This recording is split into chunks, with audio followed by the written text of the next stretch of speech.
next. If you're not with somebody, you're pursuing somebody. If you haven't broken up with someone, then you're on the hunt for that next relationship. And I've come to see now how empty, how selfish, how shallow my practice of love was. And I believe, as we talk about searching for true love, that mankind's search for true love can only be met in the person and work of Jesus Christ. And until we understand that, we will spend our lives searching in vain. We'll never find contentment. We'll never experience true love, and we'll never learn to practice love as God defines it. You're nothing without love. You're nothing without love. That was the message of Paul's famous chapter on love in his letter to the Corinthians. He was saying that it doesn't matter how much talent you have or how gifted you might be. Without love, it's meaningless. Love is patient. Love is kind. It does not envy. It does not boast. It is not proud. It is not rude. It is not self-seeking. It is not easily angered. It keeps no record of wrongs. Love does not delight in evil, but rejoices with the truth. It always protects, always trusts, always hopes, always perseveres. Love never fails. Now you might hear that and say, well, that's great, but times have changed. It's a different world. The fact is that not much has changed.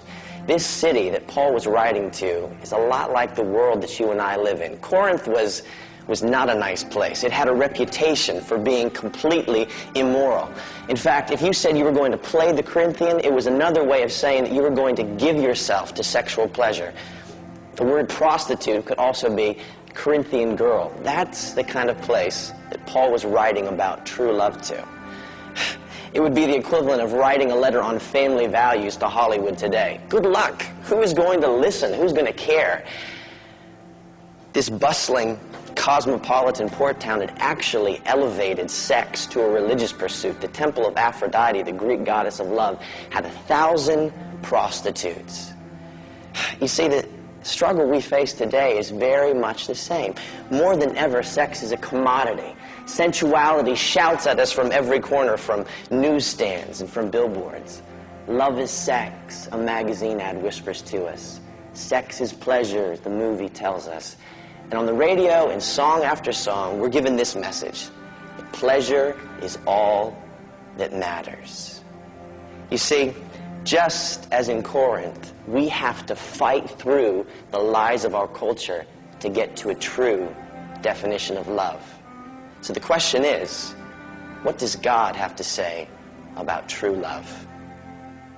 Let's look at 3 things the Bible tells us about true love. The first is this: true love lays down its life for others.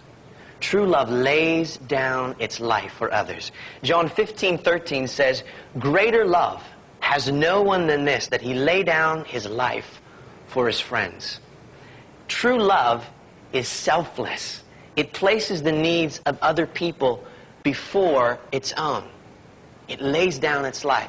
Now, what I want you to recognize is that this is not just grand, heroic kinds of things of laying your life down, actually dying for somebody else. It's too easy for us to just think of those kinds of things. I mean, you talk about laying your life down with a group of guys, and they're going to go into Rambo mode and be like, man, if we were in Nam together, I would throw myself on that grenade for you, buddy. You know, that's great. That's a good thing. But what we can't miss is that laying your life down takes place in very practical, everyday situations when we choose to do the thing not that's just best for us, but to do the thing that's best for somebody else. And that's where selfless love affects the way we approach romance and relationships. I met this couple just a few months after they got married, Eric and Leslie. They were driving through town, so they stopped by, and we had dinner together. Now, you would be hard-pressed to find a more romantic couple than Eric and Leslie. I'm talking mush, city, okay? They just got married, so they're excused in being like this. But I wanted to take them out to one of my favorite Chinese restaurants. So we get in the car. I'm driving. Eric is sitting in the front seat. Leslie is sitting in the back seat. Eric reaches his hand behind the seat. Leslie reaches forward and clasps his. They're holding hands with one in the front and one in the back. And I'm just like, oh, please, you know? And this is just the start of the night. We go out to dinner, and they're telling me about their relationship and how God led them together and how He was faithful to them. And the whole time, I mean, they just can't stop oohing and awing at each other. So at the end, I mean, I'm about to throw up my Kung Pao chicken, you know? So I said to him, okay, obviously you guys are passionately in love with one another, but let me ask you this. What was it like, you know, when you were engaged, before you got married? Was it difficult keeping your hands off one another and maintaining purity in your relationship? Eric looked at me and he said, of course we had to be careful and we had to guard that. But you know what, Josh? From the very beginning of our relationship, we made a commitment that we were going to protect the other person's purity. You know what, Josh? We didn't kiss until we got married. Our first kiss was at the altar. And I was sitting there in this Chinese restaurant going. And then he said this. I'll never forget this. So powerful. He said, you know, it wasn't about rules. It wasn't some legalistic thing that we were doing. Josh, for us, it was a way to show our love to the other person. Would they have liked to kiss each other? Oh, you bet they would have liked to have kissed each other. Could they have come up with reasons why it was okay? I'm sure they could have. But you know what they were doing instead? They were choosing to lay down their life for the other person. They were choosing to say, maybe this could please me now, but you know what? I want to think about what's best for you in the long term, and so I'm not going to start something before we're married that we're not allowed to get involved in. I'm going to protect your purity. They were laying down their life for each other. They were choosing what was best for the other person. And you know why that so challenged me? Because there are so many times in my life where I failed to practice that kind of selfless love. And there are so many people that I've talked to who have used love as the excuse for doing the exact opposite of what Eric and Leslie did. How many people have you talked to that have said, well, yeah, we slept together, but we felt it was time to show our love? That's not love. That's selfishness. That's lust. I think of the relationship that I was in high school. Now, I started this relationship, and so many things about it were displeasing to God. I was having it behind my parents' back. I'd sneak out at night, talk to her on the phone. My folks had no idea. I was really deceived them in many ways. We had a physical relationship right off the bat, which was sinful. We were disobeying God. Fortunately, we remained virgins through that relationship, and yet there was so much compromise. And you know what I think about?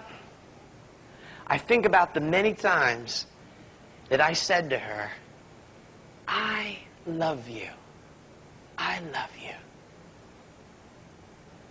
And I look back on that, and those words are so empty. Because love is not just something that you say with your mouth. Love is not just something that you feel, some emotion. True love lays down its life. True love is selfless. And I wasn't practicing selfless love in that relationship. If I'd been doing what was best for her, you know what I would have changed? I wouldn't have been in the relationship to begin with. I was distracting her as a new Christian. I was distracting her from focusing on God.